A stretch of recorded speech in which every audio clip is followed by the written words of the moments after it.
My sister looked at my son and said, "Your child has no place on a family vacation." Then she giggled. My 8-year-old son went silent. I said, "No vacation. I'll cancel everything." She froze. Mom whispered, "Are you serious?" I smiled and didn't say anything. It was just the beginning. We'd been planning the winter vacation for nearly a year. A ski resort in Vermont right after Christmas. 2 cabins right next to each other, enough room for all the kids, a fireplace, hot cocoa, snowmen, tubing, everything. I'd put in the work. Found the resort, made sure it had options for families with different needs, called ahead to confirm availability for Caleb's adaptive ski program. Rachel said she wanted to help, but as usual she flaked the second it involved actual effort. So I included her. I always did. I even paid the deposit myself to lock in the dates. It wasn't cheap, but it meant something to me. I wanted Caleb to experience that kind of trip.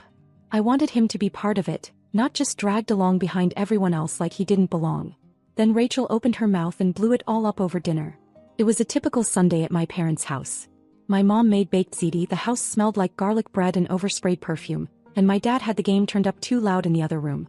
Rachel was already sipping wine before we sat down, her nails freshly done, acting like the world existed for her entertainment. Caleb sat beside me, sketching quietly in his notebook, completely tuned out from the noise. He always brings it when we come over. It helps him cope with the overstimulation. Rachel leaned in to peek at his drawing, then laughed. Not a kind laugh. Not even an awkward one. She looked around and said it loud and clear. "Your child has no place on a family vacation." The room didn't go quiet. Just Caleb did. He stopped drawing. Didn't look up. Just slowly closed the sketchbook and stared down at the table. No one said anything. Not my mom, who suddenly got busy fixing her napkin. Not my dad, who turned the volume up another notch like he couldn't hear what was happening right behind him. Rachel just smirked and kept chewing. I said, "No vacation. I'll cancel everything." Rachel blinked. Thought I was bluffing. She asked if I was serious and then laughed like I was the one being dramatic. I didn't answer. I got up and started clearing the table. My mom leaned in quietly and asked if I really meant it. I smiled. Didn't say a word. That night after I got home, I logged into my account and canceled the entire trip. Lost the deposit. It hurt, but I didn't care. I couldn't imagine dragging Caleb into a snowy cabin just to spend a week being subtly or not subtly excluded by his own aunt. The next morning Rachel sent me a text. "So now we're canceling vacations over jokes? You need to grow up." Then a follow-up. "Not my fault your kid can't handle a little teasing." I blocked her. She's always been like this. When she crashed her car because she forgot to put it in park, my parents helped her get a new one. When she forgot her daughter's parent-teacher meeting for the 3rd time in a row, my mom made the excuse for her. They've always let her coast through life. The rules never seemed to apply. But this time they would. Because Rachel didn't know that the vacation wasn't the only thing I'd been planning all year. I'd also been quietly building a business. A real one. A startup I had been pouring my time and savings into for nearly 12 months. Late nights after Caleb went to bed, early mornings before work, I researched, wrote the plan, spoke to potential investors, and even secured a tiny office space. Rachel caught wind of it a few months ago and immediately wanted in. She had no experience, no real skills to offer, but she wanted her name on it. She said it should be ours because we were sisters. I never committed. She assumed that meant yes. What she didn't know was that the LLC paperwork came back last week. It was official. And she wasn't part of it. Not anymore. She just didn't know it yet. 3 days after I canceled the ski trip, she showed up at my front door. No warning. No text. Just pulled into my driveway like we were on normal terms. Like she hadn't just humiliated my son in front of the whole family. Caleb was on the couch, headphones on, completely zoned into his drawing. I was in the kitchen folding towels when I spotted her through the window, leaning against her car like she owned the place, sunglasses still on despite the cloudy sky, phone in one hand, iced coffee in the other. I opened the door, stepped outside, and shut it behind me. She smiled like nothing happened. Said we needed to talk. Said everyone was so confused about the drama and wanted things to go back to normal. That mom and dad thought I was being a bit much, and maybe I should think about how I'm affecting the family. I asked her directly what she meant when she said Caleb had no place on a family vacation. She rolled her eyes and gave me this half shrug like it wasn't even worth answering. Then she said it was obviously a joke, and I was being too sensitive again. That I needed to stop treating Caleb like he was made of glass. That he needed to learn how to take a joke like everyone else's kids. I told her to leave. She laughed, called me dramatic, and said I was trying to ruin her winter plans just because I was bitter about something. I didn't even respond. I just walked back inside and closed the door. She stood out there for another few minutes. I didn't watch. I just locked the door, sat down with Caleb, and we watched a documentary on wolves. He never even asked who was at the door. He already knew. That night my mom texted me. Can we talk soon? I didn't answer. Then my dad. Maybe you two should clear the air before this gets out of hand. I let it go to voicemail. They didn't get it. Or maybe they didn't want to. Rachel has always been their messy little darling. When she got caught shoplifting in college, they drove 2 hours to pick her up and somehow blamed the store's policies. When she forgot her daughter's coat in the middle of January, my mom said she was just having a hard week. They never made her grow up, so she never did. I knew she wouldn't let it go. But I didn't expect her to stoop lower than she already had. The next day she showed up again, this time at Caleb's school. I was parked in the pickup line when I saw her standing by the entrance, arms folded, coat open despite the freezing wind, like she was trying to make a point. I thought for a second maybe she was there to pick up her daughter early or something. But no, she was waiting for me. I pulled in slowly, hoping she'd just stay out of it. She didn't. She stepped right into the lane as I parked, standing in front of my car like this was some kind of dramatic movie scene. I rolled my window down 2 inches. She said, "We need to talk. You're being unfair, Michelle. You can't just cut me out like this." I told her to move. She stood there. "You think I'm the villain now? For telling a joke? You're being ridiculous." That's when Caleb came out, walking hand in hand with his teacher. He saw her, and the way his face changed, he recognized her instantly. He looked at me, then at her, then down at the sidewalk. I parked, got out, and walked to meet him. I didn't say anything to her. She started following us to the car, ranting again about how I was tearing apart the family over one comment. I turned and said, "You're not being erased, Rachel. You're just not included anymore." She stopped walking. I buckled Caleb into the back seat, got in, and drove off. She just stood there, arms limp at her sides, in the middle of the parking lot. That night, for the first time in forever, no one from the family called. No passive-aggressive texts. No guilt-tripping voicemails. It was quiet. I think they realized I wasn't backing down. And Rachel? She had no idea what was coming next. Because while she was running around trying to force her way back into our vacation plans, the business she thought we were building together was already halfway to launch, without her name on a single document. She had begged to be part of it. Told me she finally wanted to do something serious. Said she was ready to grow up and be responsible. Said she wanted to build something that would last. But she hadn't lifted a finger. She had no idea how far I'd already taken it without her. No, she wasn't just out. She was never getting in. About a week after the scene at Caleb's school, Rachel started unraveling. It began with random texts at weird hours. First they were passive-aggressive. Stuff like, "Hope you're proud of yourself," or, "Congrats on being the reason no one's speaking to each other." Then they turned emotional. "I miss you. I don't know why you're being like this." And finally, "You know this is all just a huge misunderstanding, right?" I didn't answer a single one. Not because I was trying to punish her. I just didn't trust a single word coming out of her mouth. Not anymore. Then came the voicemails. Long ones. Some sounded like she'd been crying. Others were full of anger, rattling off reasons I was being unfair, selfish, impossible to talk to. A few times she brought up the business, like that would get me to respond. She said she deserved to be included. That I was going to regret cutting her out. That I'd be lost without her. I saved every one of those voicemails. By day 10 she started showing up again. She'd pull into my driveway without warning, sit in her car for a while, then knock on the door like nothing had happened. Sometimes she'd pretend she was just in the neighborhood. Once she brought coffee and acted like she was just dropping off a peace offering. Another time she brought her 2 kids and stood on my porch talking loudly so the neighbors could hear about how she just wanted to see her sister again. I didn't answer. Ever. But Caleb heard it. He'd peek through the curtains and ask if we were going somewhere else for dinner. He stopped bringing his sketchbook into the living room. Started hanging closer to me like he could feel something was off even when no one said a word. That was what finally made me angry. I wasn't trying to cut Rachel out of her family. He did that to herself. But the fact that she kept dragging my son into it, showing up when she knew he'd be home, making scenes he could hear through the windows, it told me everything I needed to know. She wasn't sorry. She wasn't even confused. She was just desperate to get her control back. The illusion of being needed. The illusion of being forgiven. That was what she couldn't let go of. Then came the night she completely lost it. It was a Thursday around 6. I had just served dinner. Caleb was at the table quietly eating mashed potatoes. I was in the kitchen rinsing dishes when I saw headlights sweep across the living room wall. I walked to the door, saw her car, and felt my stomach tighten. I didn't even need to open it. I just waited. She didn't knock this time, she banged. Hard. Over and over. Then she yelled my name. Caleb flinched and dropped his fork. I opened the door halfway and stepped outside. She looked terrible. Her hair was messy, eyes red, coat open in the freezing cold. She walked straight up to me like she was ready to fight. "You seriously need to get over yourself," she said. "You're tearing the family apart." "Over what, exactly?" "A joke." I asked her if she remembered what she said. Word for word. "About Caleb not belonging." He shrugged. "Oh, come on, Michelle. He's a sweet kid, but he's different, and I was being honest. You can't bubble wrap him forever." That was the last straw. I told her to leave. She said she wasn't going anywhere until I talked to her like an adult. I said, "This is me talking to you like an adult. Leave." Then she said something that made my blood run cold. "Fine. Keep playing perfect. But don't expect me to stay quiet when you go public with that little business of yours." I didn't even blink. I said, "Go ahead. Talk all you want. You're not in it. You were never in it." She looked stunned. Like she hadn't let herself believe I was serious until that exact moment. I walked back inside and closed the door. She stood outside for almost 10 minutes after that. I didn't look.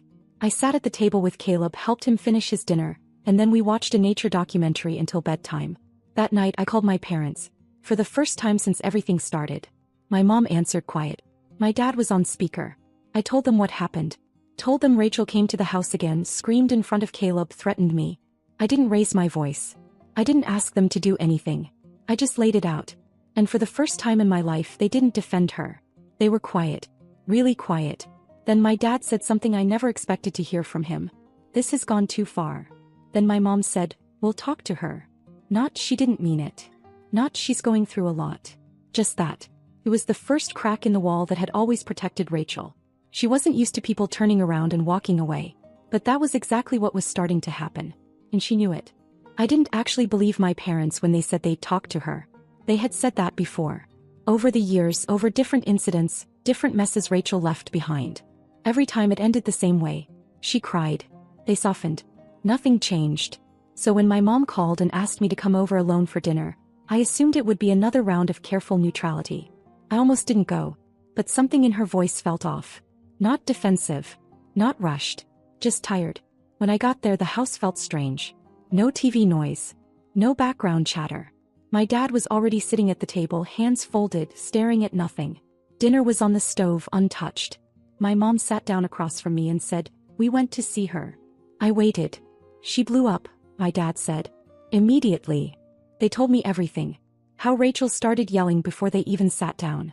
How she accused them of siding with me, of letting me manipulate them. How she laughed when they brought up Caleb. Actually laughed. Said I was using him as a shield to control everyone. That was when my mom finally snapped. She told Rachel she was done excusing her behavior. Done pretending cruelty was honesty. Done stepping in every time she refused to handle her own life. She told her that what she said to Caleb was unacceptable, and that if she couldn't see why, that was a problem. Rachel screamed. Threw something. Stormed into her bedroom and slammed the door like a teenager. My parents left. They sat there at the table with me, quietly admitting something I never thought I'd hear. "We've been exhausted for years," my mom said. "We just didn't want to admit it." I didn't feel relieved. I felt numb. Then came the part none of us expected. The very next afternoon, my dad stopped by their house to drop off mail that had accidentally been delivered to them. When he pulled into the driveway, Rachel's oldest daughter was sitting on the front steps. Alone. Backpack beside her. It was freezing out. She told him her mom had dropped her off early that morning and said Grandma and Grandpa would take care of it. No call. No warning. Nothing. That was it. My dad brought her inside, warmed her up, fed her lunch, then called Rachel and told her this could never happen again. Not once. Not ever. He said they would no longer babysit on demand. No longer cover for her. No longer fix things she broke. Rachel lost it. Accused them of abandoning her. Said they were punishing her to prove a point. My mom told her calmly that this wasn't punishment. This was adulthood. That night, my parents sat me down and told me they were stepping back from her entirely for a while. No money. No childcare. No damage control. They said they needed boundaries too. I watched them say it out loud like they were convincing themselves as much as me. Then the unexpected part happened. Rachel showed up at their house 2 days later and caused a scene so loud that a neighbor called to complain. Her kids were in the car. Watching. My mom didn't open the door. My dad told her through the door that she needed to leave and calm down. She screamed that everyone was against her. That I had turned the family on her. That she'd never forgive them. They didn't chase her. They didn't apologize. They let her leave. For the first time ever, no one ran after her. 3 days passed. No texts. No voicemails. No drive-bys. Then late one night I got a message from her. Just 3 words. I messed up. No excuses. No blame. No follow-up. I stared at it for a long time. Then I put my phone down and went to check on Caleb. He was asleep, sketchbook open beside him, one hand resting on the page like he'd drifted off mid-thought. For once, the chaos wasn't my responsibility to manage. And for the first time in my life, Rachel was being forced to sit alone with the consequences of her own behavior. That was the real beginning of the end. After that text I messed up, I didn't answer. I stared at it longer than I want to admit, waiting for another message. Something to follow it up. An explanation. A backpedal. But nothing came. Just those 3 words. I didn't delete it. But I didn't reply either. I think a part of me wanted her to sit with the silence for once. To feel the weight of not being comforted, not being excused. I wasn't angry anymore. Just tired. For the first time I felt like I had stepped out of the storm and could finally hear myself think. That week passed quietly. Too quietly. Caleb started sleeping through the night again. He drew 3 full pages in his sketchbook without ripping a single one out. On Thursday he asked if we could go sledding after school. We stayed out until it was nearly dark. He made snow angels and talked about starting a comic book about animals who talk only in pictures. I listened like I hadn't in weeks. Because for once, my mind wasn't in 10 different places trying to brace for Rachel's next outburst. Then Saturday came. It was early. I was still in pajamas making pancakes. The coffee hadn't even finished brewing when I heard a car engine outside. I looked through the blinds. It was her. Wait. She sat in the car for a while. Engine off. Just sitting. Then she stepped out, no kids with her, no sunglasses, no phone in her hand. She walked up to the porch and knocked once. I didn't move. She knocked again, softer this time. Then nothing. She sat down on the top step. For the next 40 minutes she just sat there. No calls. No yelling. She didn't even text. She left quietly. Later that evening I got a message. I waited because I didn't want to barge in again. I'm trying, Michelle. I'm not good at it. But I'm trying. So I didn't reply. I read it then put the phone down. I wasn't trying to punish her. I just didn't know what she expected. For me to say, that's okay, and open the door like none of it ever happened? That wasn't going to happen. Monday came. Then Tuesday. Then something strange happened. I got a call from the coordinator at the adaptive ski program Caleb was supposed to attend during our now cancelled vacation. He sounded confused. Someone made a donation, she said. A large one. In Caleb's name. No return address. Just a note that said, for the kids who belong everywhere. My heart stopped. She didn't have to sign it. I knew exactly who it was from. I sat with that for a while. I didn't bring it up to anyone.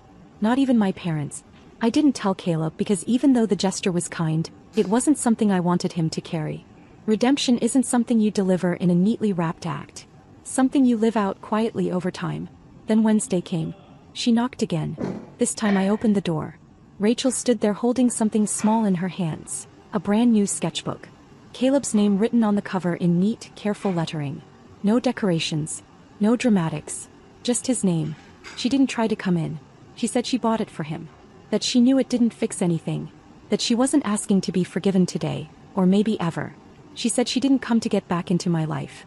She came because she realized she had spent most of hers performing for people who kept lowering the bar for her, and resenting me because I kept raising it for myself. She admitted that laughing at Caleb wasn't about him being different. It was about how small she felt around him. Around me. That she hated how easily he found joy in things she didn't understand. And how quickly I'd chosen him over her. How she never realized until now that she had given me no choice. I didn't cry. I didn't hug her. I just listened. Then I took the sketchbook from her hands, nodded, and closed the door. I put it on Caleb's shelf. Right next to the one he'd filled during the week she was silent. He didn't ask where it came from. And I didn't tell him. Because this wasn't his burden. This wasn't his story to finish. Rachel was at the beginning of something that had nothing to do with Caleb anymore. This wasn't about family. Or loyalty. Or forgiveness. This was about her learning how to be a person without expecting applause. She had spent her whole life demanding grace without ever offering it. Now she was learning what it looked like to earn it.